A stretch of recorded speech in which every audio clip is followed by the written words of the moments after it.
when did you start this mission of trying to build up this online presence of yourself? And what is your social media accounts all about? Like, what is your mission behind that? So I started 2 years ago, and I initially just wanted to download the knowledge that I have about business to people that need it. So I just went on TikTok. I had a little baby and I was looking after him, and I was like, okay, I need to do something while he's sleeping or something. So I went on TikTok and I just said, hey, everybody, who needs help? Who wants to start a business? Who wants some mentorship? I'm never going to charge anybody for help. This isn't me trying to sell you a course. I'm going to try and be different. I'm not selling you a course. I'm just going to help people. What do you need? All the knowledge I've got, not behind a paywall, just for free. And slowly people would start asking me questions. How do I raise money? How do I build a brand? How do I find my purpose? How do I start a business? What's the first 5 steps? These sorts of things, very simple things that should be taught at school. Right? Should be taught at school. I say it again. Crazy. Financial literacy should be taught at school. The first experience a lot of young people have with money is debt. Crazy. They come out of university with a debt. This is wrong. So I just started fixing that in the way that I could, one by one, individual by individual.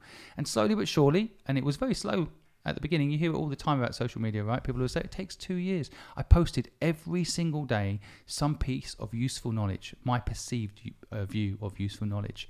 And then as the technology evolved, maybe I was in the right place at the right time, but a combination of live, as we are live right now on TikTok to thousands of people, we also at the same time got the opportunity to interact with people. So I started building an organization around it. So instead of it just being me giving advice, I thought, right, I've got a lot of friends out there who also have advice, because my opinion isn't always right for everyone. My background's a certain background. My story is a certain story. There are people out there, for example, that don't think you should start a business with a co-founder. I interviewed Nick Jenkins, who started Moonpig. He didn't think a co-founder was needed. I love that perspective because I have the opposite view.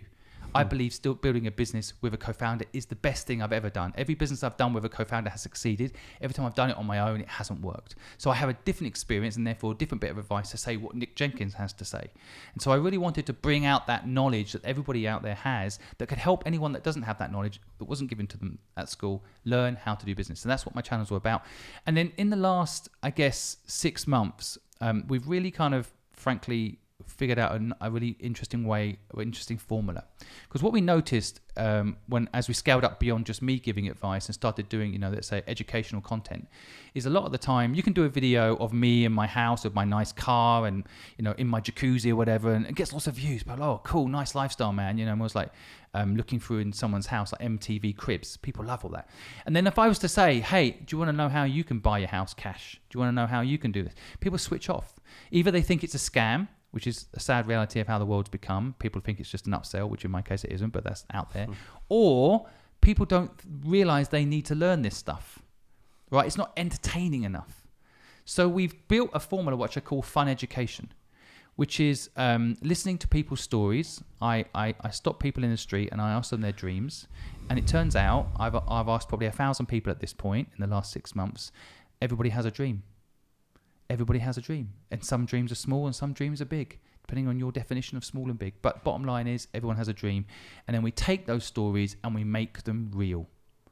So it's like Dragon's Den, but an update version. Instead of I take 50% off you and then I'll help you and introduce you to Sainsbury's or whatever, I just help you and we record it. And it's been inspirational for me when I get to help these people, but also watching the community. So we put up a video yesterday of a guy called David who has a dream of doing a restaurant. 24 hours later, 9.8 million views, 1.3 million likes, and thousands of people in the comments offering to help him.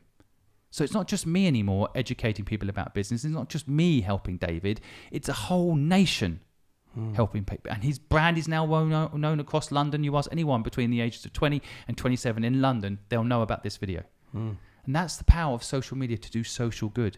This is what gets me really excited, because I see now, it started off with just me giving up my time, and what it's evolving into is a community giving their time. Because you know what? We've got to help each other right now. We can't rely on the government to fix our problems. We've known that. We've known that for 100 years. But, stop thinking that's going to happen and start taking personal responsibility for helping our neighbours, for helping the person at the end of the street that's homeless.